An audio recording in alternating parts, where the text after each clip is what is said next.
We're joined this evening on the Talk Back by Lynn Jacquot, and she is with the YWCA Battered Women's Shelter. And we thank you for coming in. And unfortunately, this is a timely subject with some of the incidents we've seen in Oak Harbor and other places throughout even an incident in Michigan. You're somebody who deals with these kind of incidents all the time when it comes to domestic violence and battered women. Are the numbers up these days from what you're seeing on your end? We run the 24/7 crisis line as well as the domestic violence shelter, and our numbers are up on the crisis line by about 25%. Wow. Yeah, we're finding people reaching out more, you know, which can be good, and that people are aware that there is help out there. But we know we're not reaching everybody.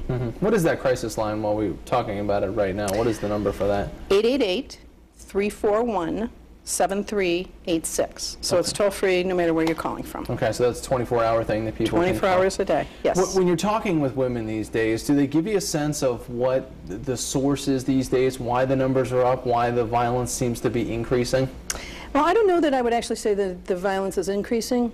I think that it rises and falls and fluctuates a little bit.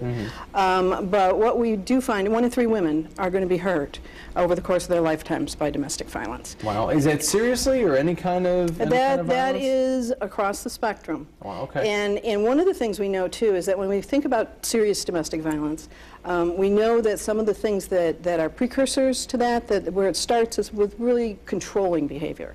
You know, that monitoring behavior, that treating somebody like an object, where you've been, what you've been doing, yada, da, da, da. That we know is directly connected to later extreme violence and fatality. Okay. So that's kind of interesting. I think some people don't know that. We know that some of the things that happen are that women are very isolated. That's one of the first things that happens. In fact, it's a big warning sign. That the woman feel.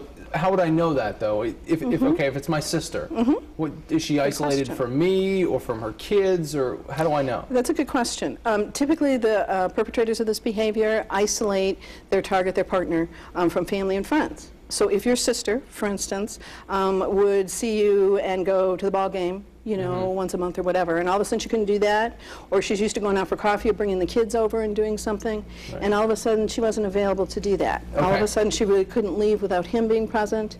Maybe her job went away, maybe her education, those kinds of things. Okay, so if you're a woman and you're in a situation where things are starting to get bad, what kind of things does she need to know, does she need to do to put herself in a safer situation? Obviously leave would be the first thing, but if she's in the situation right now. And we always think leave's the first thing, and I hear that because we all want to say that. Right. The problem is that we know also that when women leave, that's typically when they're murdered. So it's 78% of the time. We've done fatality studies here in Lucas County, and it's been replicated across the state and country. And we know that the statistic is about 78 to 80% of the time when she's murdered in a domestic violence situation, it's when she's leaving, or right after she's left. Now, my instinct would say that you're going to be in a bad situation if you stay because there's going to be violence, but the stats, I guess, say that leaving is dangerous. Yeah, and you know, that's the conundrum. That's the conundrum that's facing women. If they stay, they're going to be hurt. If they leave, they may be killed, and typically that's what he's telling her. If you leave, I will kill you. I will kill your children. I will kill your family. So in the little bit of time left that we have, what should she do? Safety planning is something that we talk about a lot in this business, and what that means is there's individualized plans for each person that we put together. That's what we do on the crisis line. That's what we do one-on-one, 24/7. You can call, talk to somebody who will walk you through your situation, what you know about your situation, and what your options are. Okay, good. So the crisis line, we've had the number up there for you, 24 hours a day, completely free. Absolutely. Anybody can call anytime. Anonymous. We don't need to know who you are. Good. I mean, that can be important, too. All right, Lynn, thank you very much for your time. Very important subject. Thank you very much. And that's your Talk Back.